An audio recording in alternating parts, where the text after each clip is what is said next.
1 Jean 5, versets 4 et 5.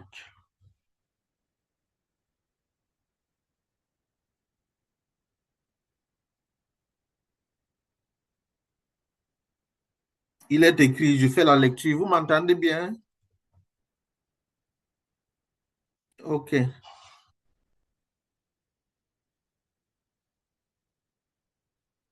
Il est écrit, parce que tout ce qui est né de Dieu triomphe du monde. Et voici la victoire qui triomphe du monde, notre foi. Qui est celui qui triomphe du monde, sinon celui qui croit que Jésus est le Fils de Dieu?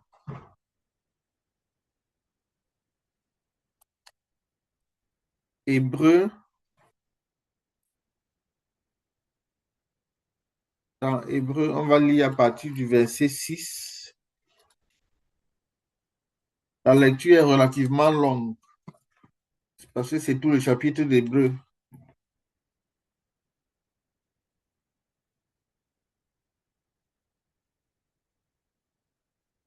Or, sans la foi, il est impossible de plaire, de lui plaire. Celui qui s'approche de Dieu doit croire qu'il existe et qu'il récompense ceux qui le cherchent.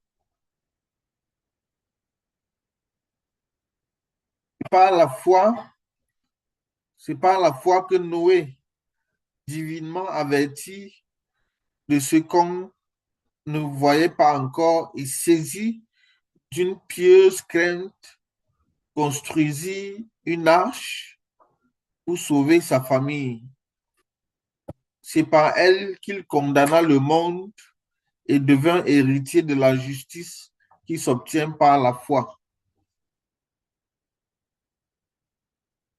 Par la foi qu'Abraham obéit à l'appel de Dieu en partant vers un pays qu'il devait recevoir en héritage. Et il partit sans savoir où il allait. C'est par la foi qu'il vint s'établir dans la terre promise comme en un pays étranger, habitant sous des tentes, ainsi qu'Isaac et Jacob, héritiers avec lui de la même promesse. Car il attendait la cité qui a de solides fondations, celle dont Dieu est architecte et le constructeur. C'est par la foi aussi que Sarah elle-même, malgré son âge avancé, fut rendue capable de donner le jour à une descendance, parce qu'elle tint pour fidèle celui qui a fait la promesse. C'est pourquoi d'un seul homme et d'un homme déjà atteint par la mort sont issus des descendants aussi nombreux que les étoiles du ciel et que le sable qui est au bord de la mer et qu'on ne peut compter. C'est dans la foi qu'ils sont tous morts sans avoir obtenu les choses promises, mais ils les ont vus et salués de loin en confessant qu'ils étaient étrangers et résidents temporaires sur la terre. Ceux qui parlent ainsi montrent clairement qu'ils cherchent une patrie. Et s'ils avaient eu la nostalgie de celle qu'ils avaient quittée, ils auraient eu l'occasion d'y retourner. Mais en réalité, ils aspirent à une patrie meilleure, c'est-à-dire céleste. C'est pourquoi Dieu n'a pas honte d'être appelé leur Dieu, car il leur a préparé une cité. C'est par la foi qu'Abraham, mis à l'épreuve, a offert Isaac. C'est son fils unique qu'il offrait, lui qui avait reçu les promesses et à qui il avait été dit, c'est par Isaac que tu auras une descendance qui porte ton nom. Il comptait que Dieu est puissant même pour faire ressusciter d'entre les morts. C'est pourquoi son fils lui fut rendu. Il y a là un symbole.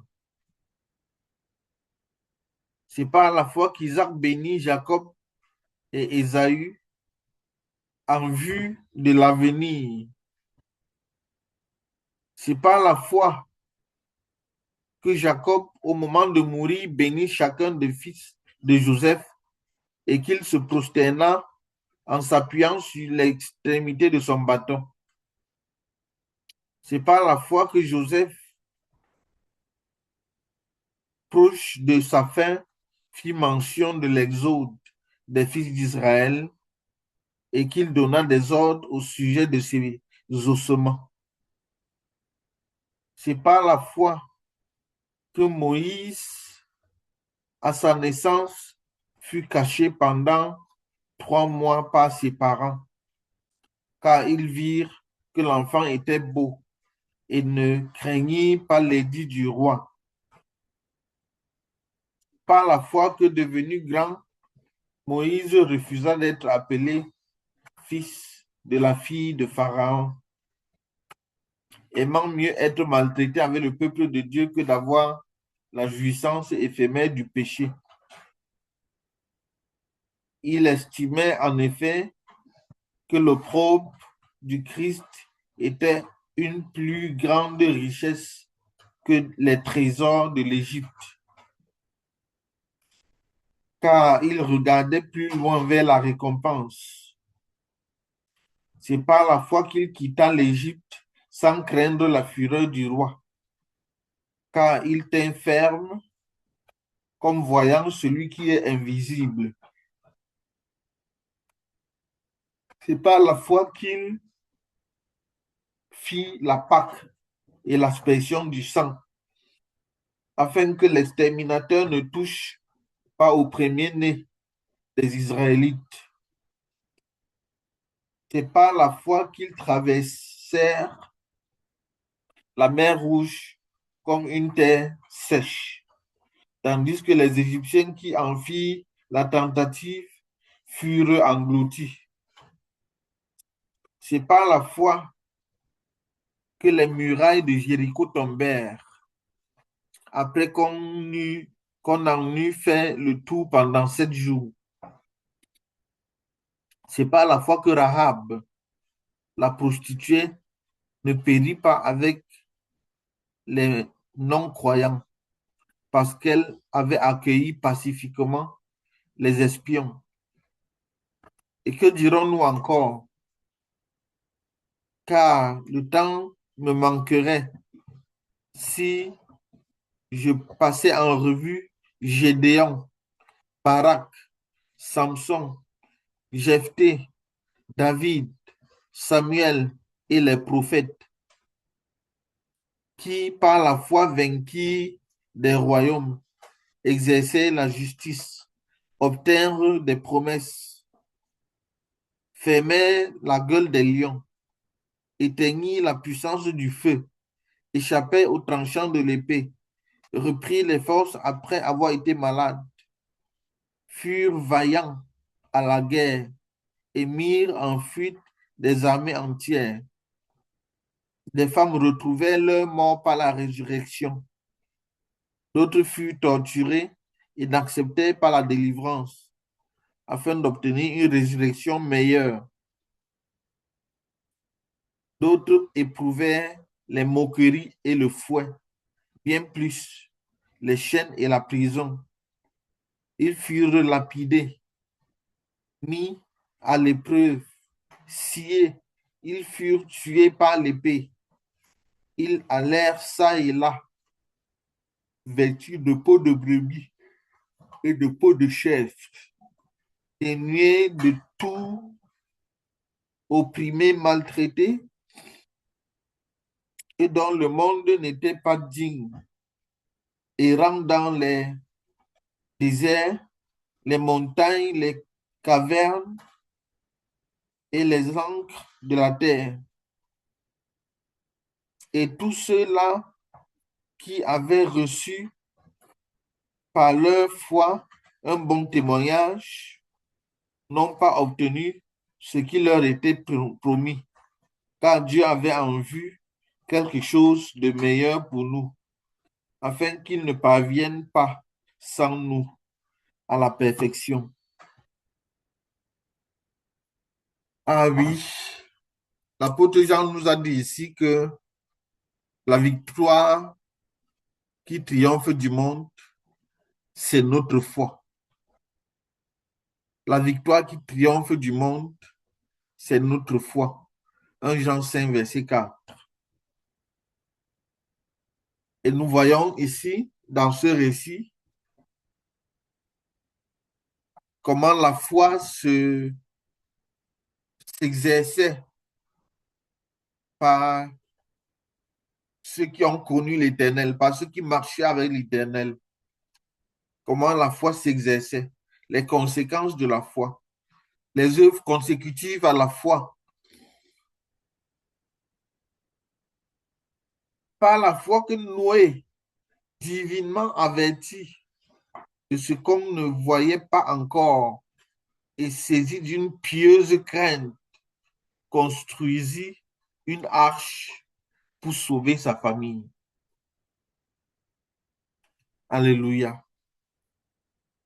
La foi ici est précédée par la parole de Dieu. Dieu parle. D'ailleurs, l'apôtre Paul dit que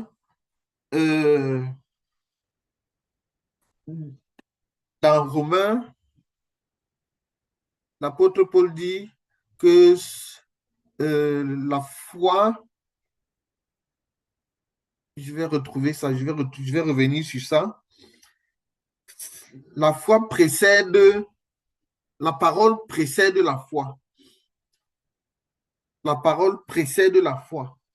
On sait que Noé a écouté la parole de Dieu. Il a écouté la parole de Dieu à son époque. Et puis, sur cette parole, il s'est levé pour agir. Il s'est levé pour agir. Et il annonçait la bonne nouvelle aux uns et aux autres de se repentir, car Dieu va faire périr la terre, ceux qui ne croient pas, par le déluge. Personne ne croyait en lui, mais lui, il avait la foi parce qu'il a entendu la parole de Dieu. Parce qu'il a entendu la parole de Dieu. Celui qui entend la parole de Dieu fait naître la foi dans son cœur. La parole de Dieu est fait naître dans la foi dans son cœur. C'est pourquoi j'ai commencé par dire que la parole de Dieu précède la foi dans nos cœurs. Et je crois que le pasteur est revenu sur ça la fois dernière. La parole de Dieu précède la foi dans nos cœurs. Quand la parole nous est donnée par Dieu, quand Dieu dépose sa parole dans nos cœurs, elle fait naître la foi. Une foi qui tienne, une foi solide au nom de Jésus. Noé donc divinement averti de ce qu'on ne voyait pas encore, a construit une arche. Quelle folie! Il s'est mis à construire une sorte de bateau et il annonçait aux uns et aux autres qu'ils aient à se repentir. On le prenait pour un insensé. Mais c'est lui finalement qui a eu raison parce qu'on a vu qu'à la fin de la journée, le déluge est arrivé. Et seul Noé et ses enfants et ses gendres furent sauvés. Ils étaient au total 8 personnes seulement qui furent sauvées, avec les pères d'animaux, de toutes les espèces d'animaux qu'il avait mis dans l'arche suite à l'instruction de notre Seigneur. La Bible dit ici que c'est par la foi qu'Abraham obéit à l'appel de Dieu, partant vers un pays qu'il devait recevoir en héritage. Et il partit sans savoir où il allait. Ah oui, c'est toujours pour avoir écouté la voix de Dieu lui parler qu'il s'est levé.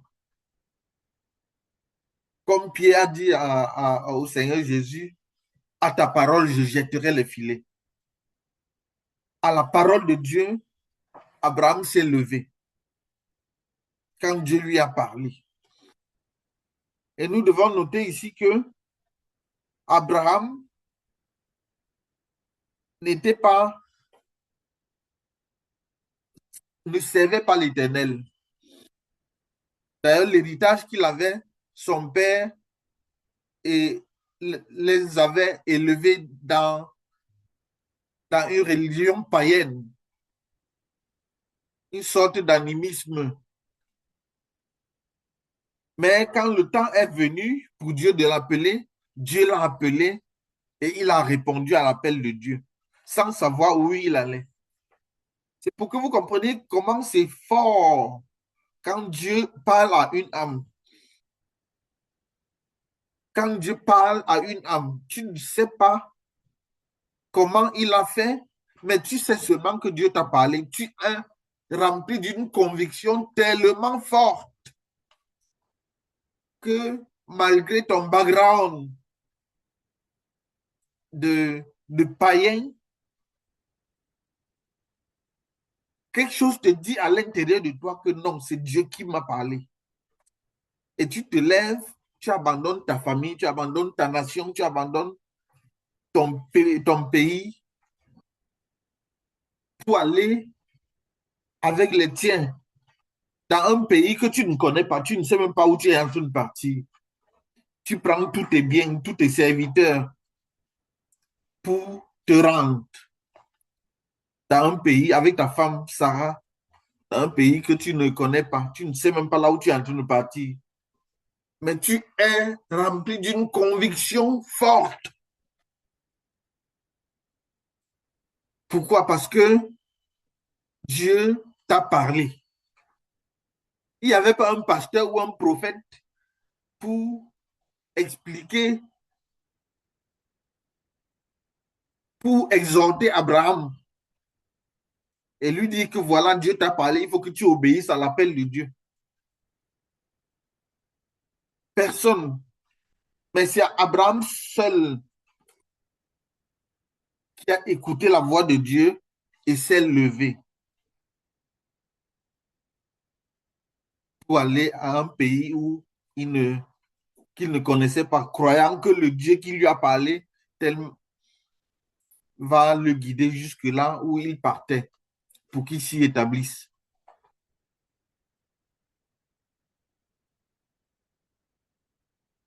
C'est par la foi qu'il vint s'établir dans la terre promise, comme en un pays étranger, habitant sous des tentes, ainsi qu'Isaac et Jacob, héritiers avec lui de la promesse. Car il attendait la cité qui a de solides fondations, celle dont Dieu est l'architecte et le constructeur. Dieu a mis en lui l'espérance. L'espérance et la foi.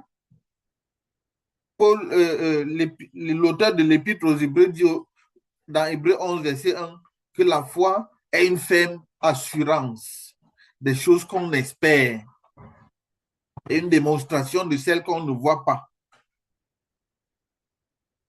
Dieu vient donc, il grave dans le cœur d'un homme une certaine espérance, une certaine assurance.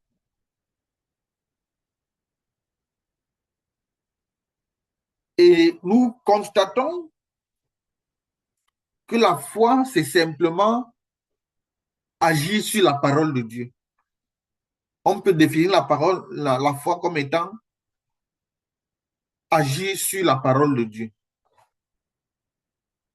comme étant se lever suite à la parole de Dieu, aller à la suite de la parole de Dieu.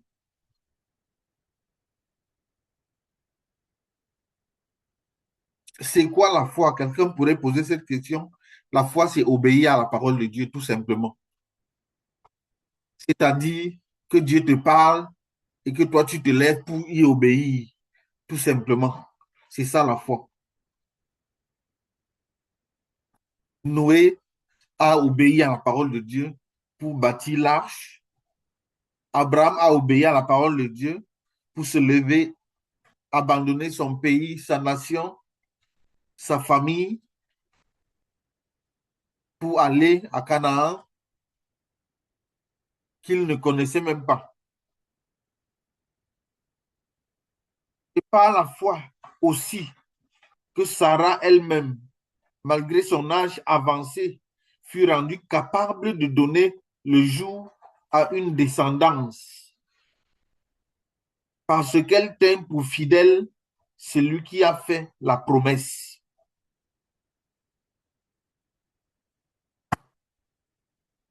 Et par la foi que Sarah a cru que le Dieu qui faisait la promesse était capable d'accomplir cette promesse à son égard. Et ça lui a donc donné de mettre au monde un enfant, l'enfant de la promesse, Isaac. Malgré son vieil âge,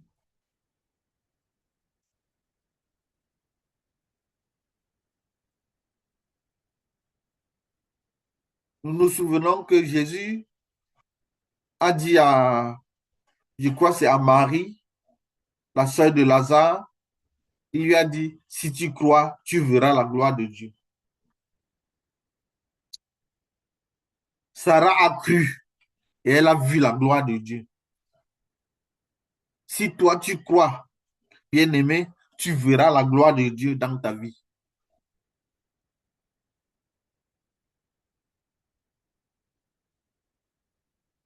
On a commencé la lecture par le verset 6 qui dit que sans la foi, il est impossible d'être agréable à Dieu. Car il est important que celui qui s'approche de Dieu croit que Dieu existe. Deuxièmement, qu'il est le rémunérateur de ceux qui le cherchent. Dieu récompense ceux qui le cherchent.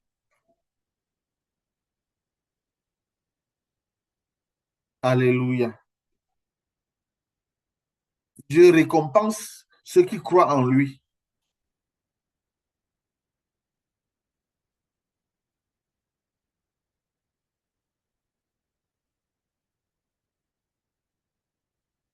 Verset 13, c'est dans la foi qu'ils sont tous morts sans avoir obtenu les choses promises, mais ils les ont vus et salués de loin en confessant qu'ils étaient étrangers et résidents temporaires sur la terre. Ceux qui parlent ainsi montrent clairement qu'ils cherchent une patrie.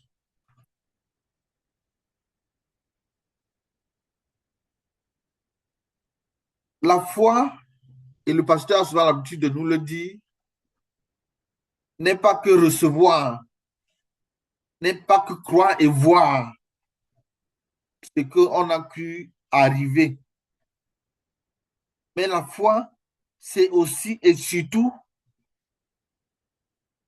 croire et ne pas recevoir.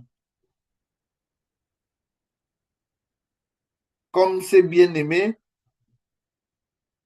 la Bible dit ici qu'ils ont cru en Dieu, mais ils n'ont pas reçu, ils n'ont pas obtenu les choses promises,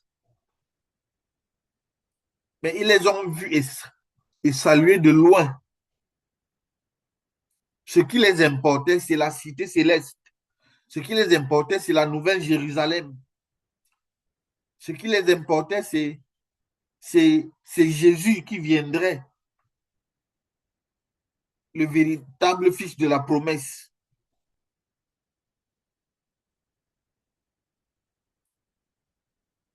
Ils savaient qu'ils étaient étrangers sur la terre.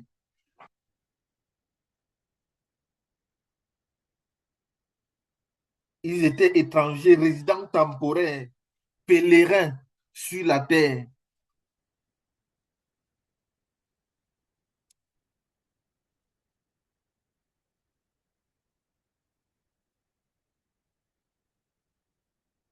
Ils cherchaient la patrie céleste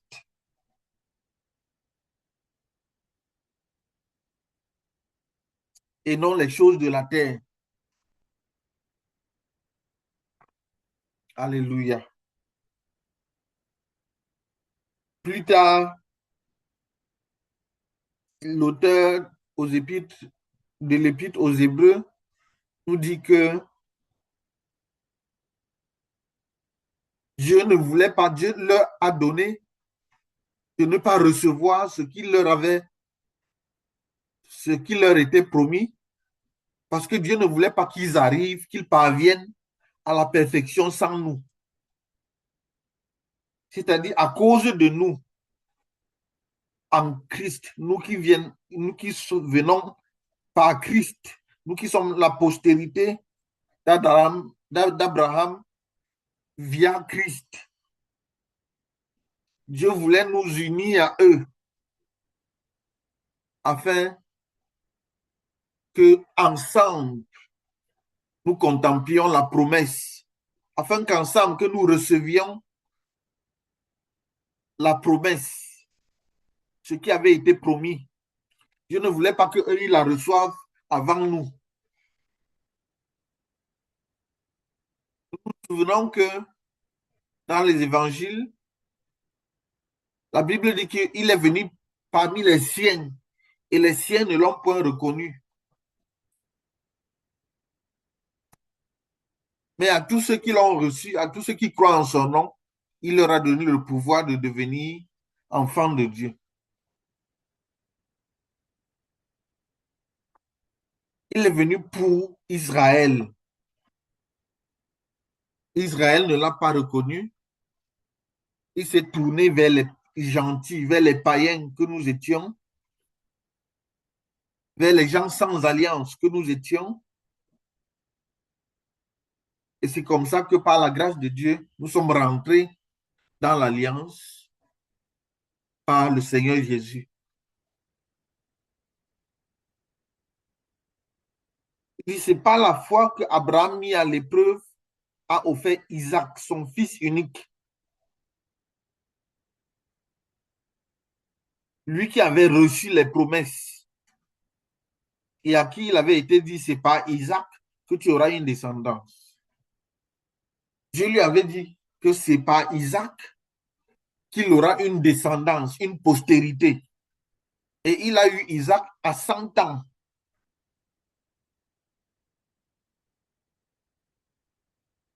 Et puis dans l'adolescence de l'enfant, Isaac, l'enfant de la promesse, Dieu lui dit, donne-le-moi en sacrifice. Il n'a pas, il n'a pas refusé. Il a pris Isaac, il a pris le couteau. Il voulait donner l'enfant en sacrifice. Et une voix se fit entendre depuis la colline. Abraham, Abraham, arrête, ne fais pas de mal à l'enfant. Aujourd'hui, je sais.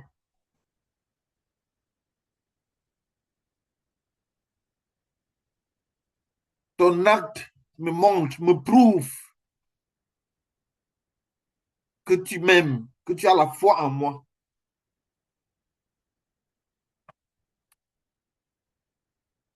Alléluia. Et un bélier est apparu et il lui a dit de prendre le bélier et d'immoler le bélier à la place de l'enfant. La substitution,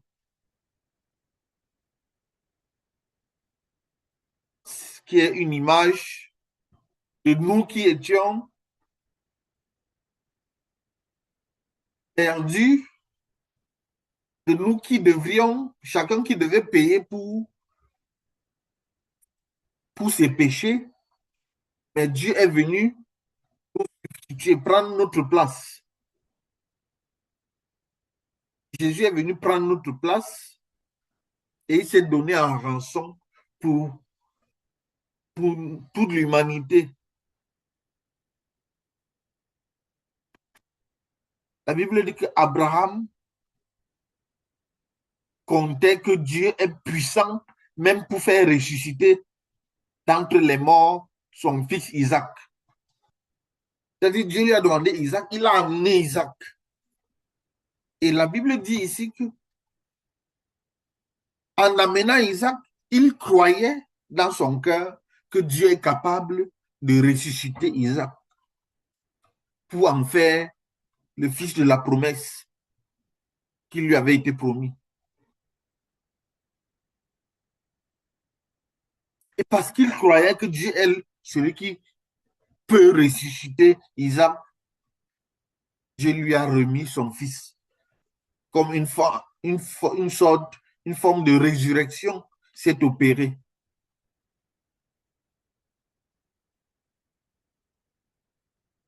C'est par la foi qu'Isaac bénit Jacob et Ésaü en vue de l'avenir. C'est par la foi que Jacob, au moment de mourir, bénit chacun des fils de Joseph et qu'il se teigne et qu'il se prosterna en s'appuyant sur l'extrémité de son bâton. Par la foi que Jacob, quand il sent la mort venir, il appelle Joseph, que Joseph amène Ephraim et Manassé, ces deux fils qu'il a obtenus en Égypte. Il a dit que ces deux-là sont à lui. Le reste des enfants qu'il avait fait en Égypte sont à lui, mais ces deux-là, Jacob les a pris comme étant les siens et il les a bénis. Et en les bénissant, il a croisé ses mains, ce qui préfigure la foi, la croix autant pour moi, la croix au travers de laquelle nous obtenons le salut.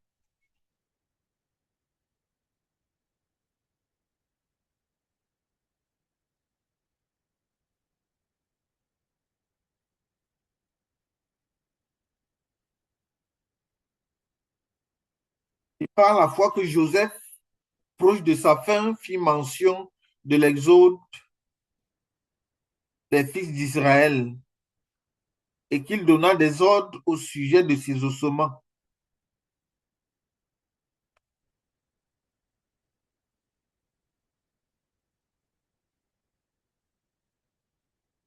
C'est-à-dire que c'est par la foi que Joseph,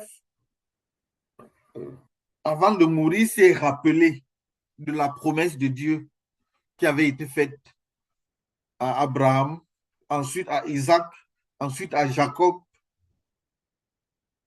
promesse selon laquelle Dieu leur donnera Canaan pour qu'ils s'y établissent, la terre promise. Et il a donc dit que quand Dieu va vous visiter, déterrer mes os et aller avec, afin que, y étant arrivé, vous enterriez mes os sur la parcelle qui me sera échue.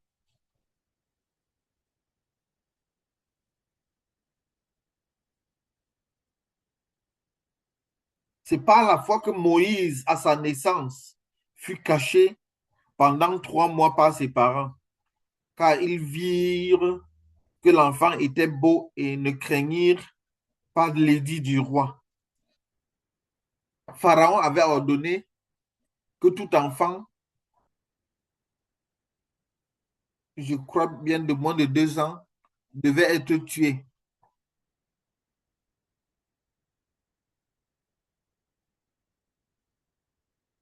Mais Moïse est né et c'était tout enfant mâle, autant pour moi, tout enfant mâle, tout jeune garçon, tout enfant mâle qui naissait devait être tué systématiquement. Mais curieusement, Moïse naît, sa mère et son père le conservent, on ne le tue pas. Ils n'ont pas peur du roi. Ils n'ont pas peur de ce que si le roi découvre, comment est-ce qu'ils vont faire? Ça peut leur coûter leur vie. Mais je comprends simplement que Dieu leur a parlé dans leur cœur et ils ont gardé l'enfance contre toute attente. Parce que c'est forcément parce qu'ils ont reçu dans leur cœur la conviction de garder l'enfant. Et quand, après 3 mois, elle a fabriqué, la mère de, la mère de Moïse a fabriqué une sorte de panier dans lequel elle a déposé l'enfant et allait déposer au bord de la mer. Quelle inspiration! Et moi, je dis que c'est ce que Dieu lui a dit de faire. Elle ne pouvait pas forcément savoir que c'est Dieu qui est en train de la guider, de lui dire de faire ça. Mais c'est Dieu qui était derrière la manœuvre. Elle est allée déposer l'enfant sur le fleuve, au bord du fleuve, et le courant d'eau entraînait l'enfant de l'autre côté. Dieu qui a demandé qu'on le fasse, et Dieu qui tient les cœurs des rois entre ses mains, Dieu a ordonné à la fille de Pharaon d'aller se baigner dans la mer. Et Dieu savait que arrivé là-bas, Dieu devait. Vous savez, rien n'est trop difficile pour Dieu. Rien n'est trop compliqué pour Dieu. Dieu peut faire tout ce qu'il veut, quand il veut, comme il veut, dans nos vies bien-aimées. C'est pour ça que nous ne devrions pas nous inquiéter. Quand il dit, ne vous inquiétez pas, n'ayez pas peur, ne vous épouvantez pas. C'est parce qu'il sait qu'il est à la manœuvre. Il est à la manœuvre. Il tient les cœurs des rois entre ses mains. Il les incline vers qui il veut, en la faveur de qui il veut. Et la fille du pharaon descend donc et se retrouve dans la mer. Elle voit le bébé Moïse, âgé de 3 mois, dans le panier au bord du fleuve.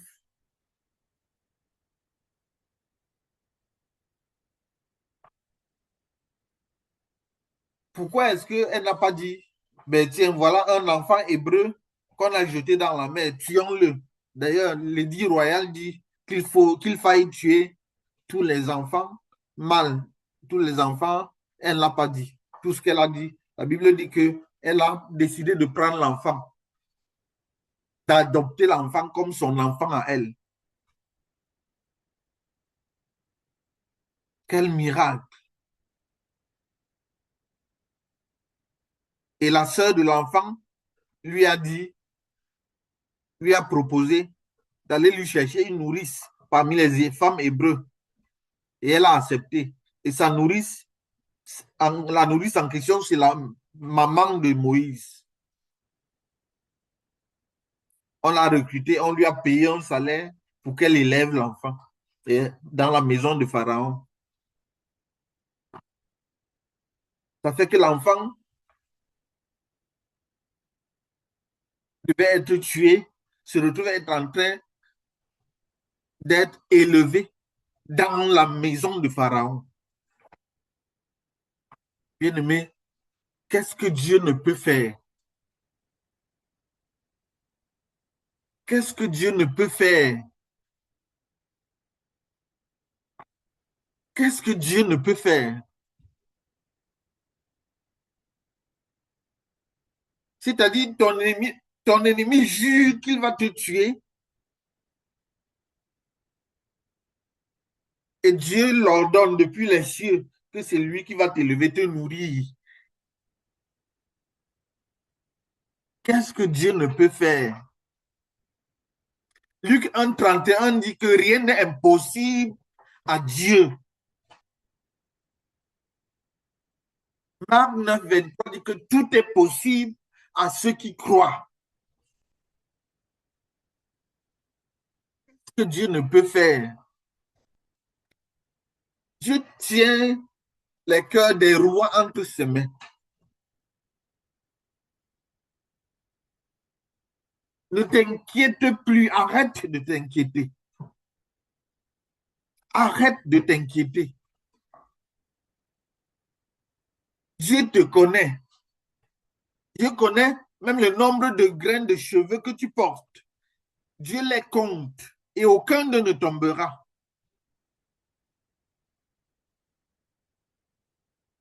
Aucun d'eux ne tombera.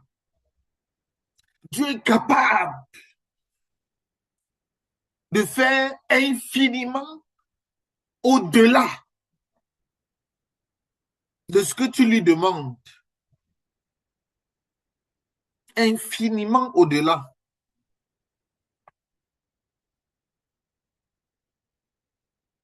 C'est ce qui est écrit dans Ephésiens 3, verset 20. The exceedingly abundantly above what we ask. Exceedingly abundantly above what we want.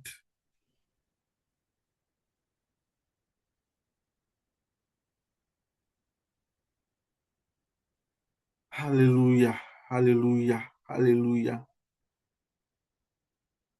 alléluia, alléluia. Dieu est l'acteur principal dans ton film, bien-aimé. Et l'ennemi ne pourra rien faire contre toi. Le chef bandit ne pourra rien faire contre toi. Aucun plan de l'ennemi. Quelle est cette situation difficile, tellement difficile, qui te fait perdre le sommeil? En un clin d'œil, Dieu change, Dieu change le cours de ta vie, bien-aimé. Dieu change le cours de ta vie.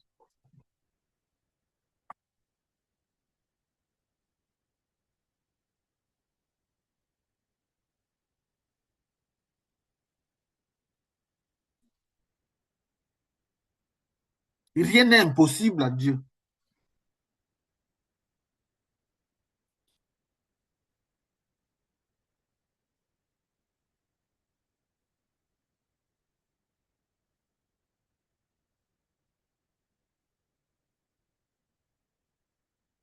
Je crois que c'est en 2010, quand il y avait une crise sociopolitique en Côte d'Ivoire et on s'est mis à rapatrier, la France s'est mis à rapatrier tous ses citoyens, tous les citoyens français qui étaient à Abidjan, qui étaient en Côte d'Ivoire. Il y a une sœur en Christ, je crois camerounaise, si j'ai bonne mémoire, à qui Dieu avait promis qu'elle irait en France. Elle a tout fait, ça n'a pas marché. Elle a eu à cœur d'aller à Abidjan en Côte d'Ivoire. Et étant à Abidjan, la crise survient. Cette crise politique. Et nous savons qu'il y avait le sentiment anti-français était devenu tellement grand que on rapatriait les citoyens français. Les hélicoptères des Français partaient dans tous les secteurs pour récupérer les citoyens français rapidement, rapidement. Tu n'as même pas besoin de prendre ton sac ni ton passeport. C'est comme ça que la Française, une vieille Française, a appelé cette Camerounaise. Elle lui a dit de venir avec elle. Quand l'hélicoptère est descendu pour la prendre, elle a dit c'est sa fille. C'est comme ça que elle est arrivée en France sans visa, sans passeport, sans rien n'est impossible à Dieu bien-aimé. Et quand elle est arrivée en France, on l'a naturalisée sans même passer par le tribunal, sans passer par... On lui a donné son passeport français. Rien n'est impossible à Dieu. Oh, Donald Trump a blacklisté les pays alors que ma procédure était en cours. Bien aimé, il suffit d'un petit instant comme ça. C'est-à-dire que en une nuit, une seule nuit, Dieu change, Dieu, Dieu parle à Donald Trump, il se lève, il change toute la loi, rien qu'à cause de toi. Et peut-être après toi, il referme tout.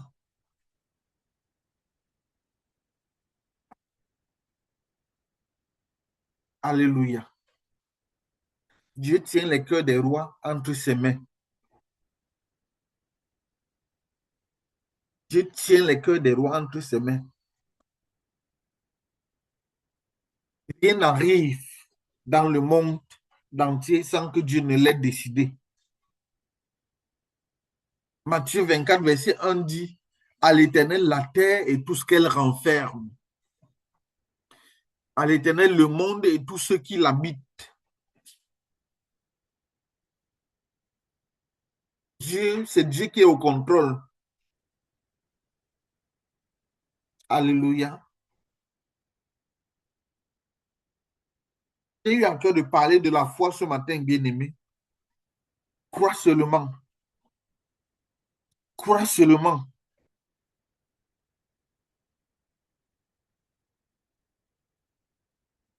Dans Hébreu 11, c'est l'histoire des héros de la foi.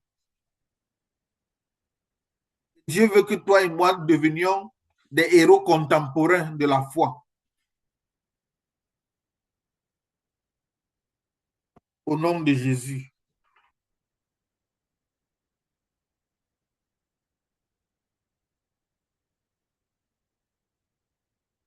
Moïse a grandi chez Pharaon, donc.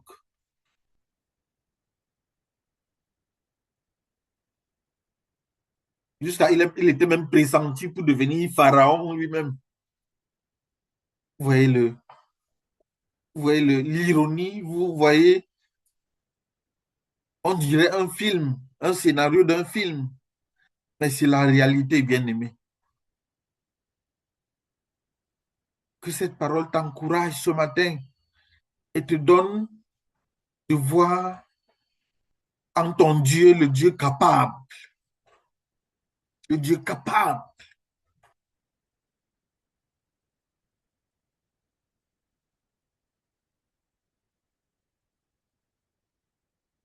C'est par la foi.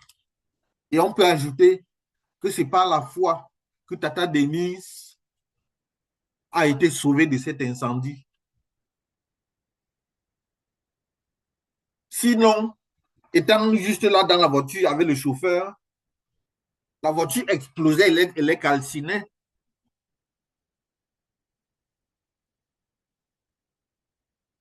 Mais parce qu'elle est dans la foi. Parce qu'elle est dans la foi. Et étant dans la foi, la promesse qu'elle a, c'est qu'aucun malheur ne t'arrivera. Aucun fléau n'approchera ta tente.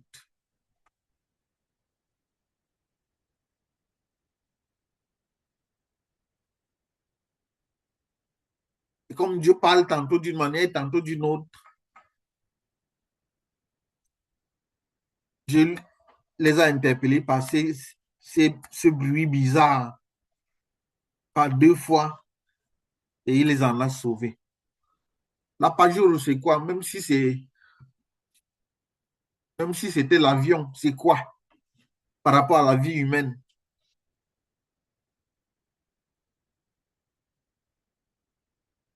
Il les en a sauvés.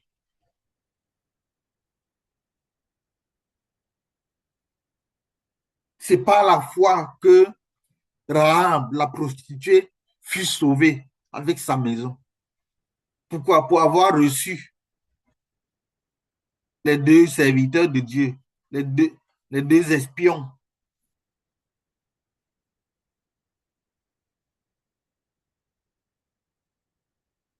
Pour avoir reçu les espions de Dieu qui venaient espionner la ville, la ville qui leur était échue, la ville dont Dieu leur avait promis d'aller en prendre possession. Et elle fut sauvée, elle et sa famille. On a exterminé tout le monde, sauf elle, à cause de sa foi.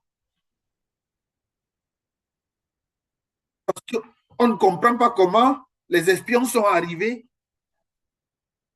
Elle a pris sur elle, elle qui n'est pas croyante, un, de deux, qui est tuée.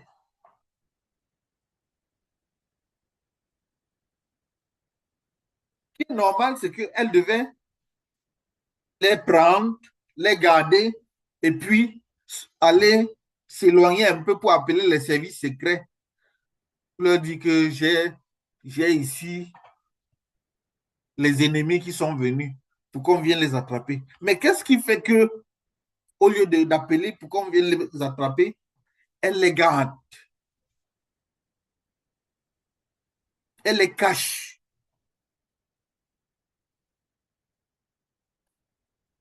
Et puis elle les fait échapper.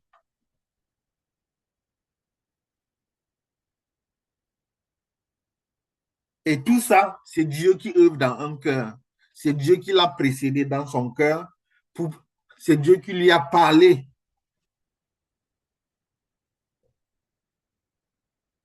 Et elle lui a dit, nous savons que vous allez venir nous prendre. Nous savons. Quand nous pensons seulement à vous, nous sommes terrifiés. Mais promettez-moi que vous allez sauver ma maison.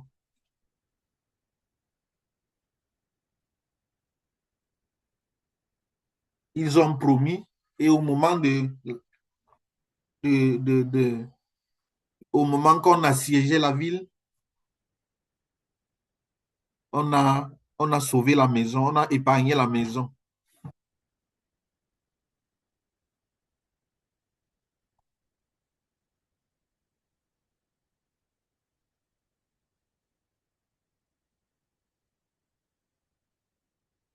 Il dit, et que dirais-je encore, car le temps me manquerait si je parle, c'est en revue Gédéon, Barak, Samson, Jephthé, David, Samuel et les prophètes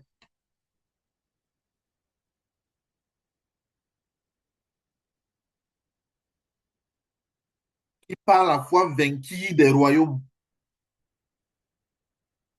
exercèrent la justice, obtinrent des promesses, fermèrent la gueule des lions, éteignirent la puissance du feu, échappèrent aux tranchants de l'épée, reprirent les forces après avoir été malades, furent vaillants à la guerre et mirent en fuite des armées étrangères. Des femmes retrouvaient leur mort par la résurrection.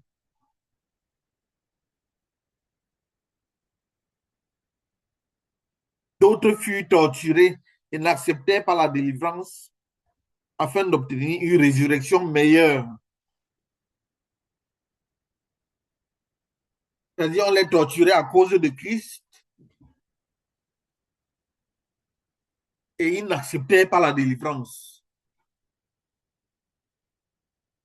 parce qu'ils espéraient à la résurrection, à la meilleure résurrection qu'il leur avait été promis. La grâce de souffrir pour Christ. La grâce d'être traité comme Christ.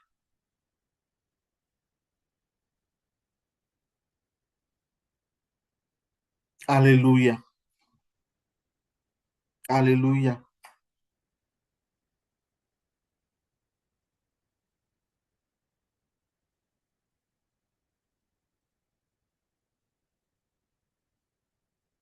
Bien, mais j'ai eu à cœur de partager ce texte.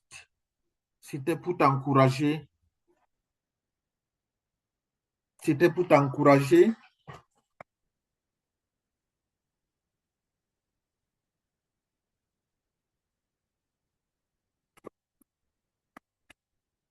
Et que ce qu'il il n'est pas un homme pour mentir.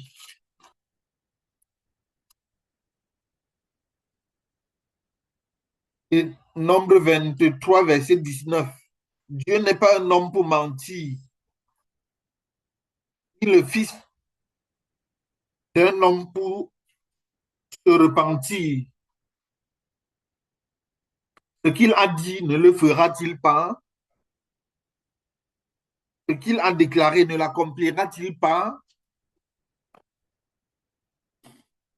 Alléluia. Ce qu'il a dit, il le fera. Il le fera certainement.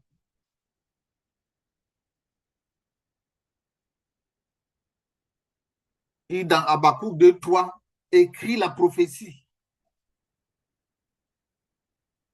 Garde-la, car elle s'accomplira certainement, même si elle tarde, elle s'accomplira certainement. Alléluia.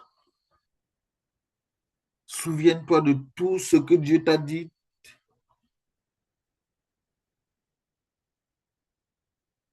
et sache que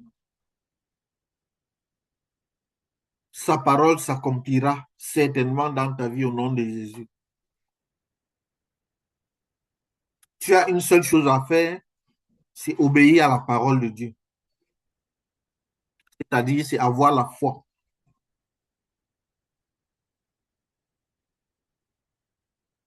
Et ta foi te sauvera, ta foi te donnera de triompher du monde. Ta foi te donnera de triompher de l'adversité.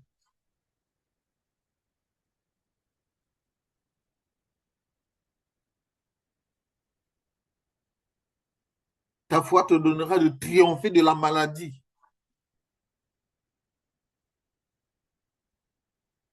La victoire qui triomphe du monde, c'est notre foi. C'est notre foi. Notre foi est la victoire qui triomphe du monde. Alléluia. Gloire à Dieu. Soyez bénis et soyez fortifiés par cette parole. Que Dieu vous garde et que Dieu renouvelle votre foi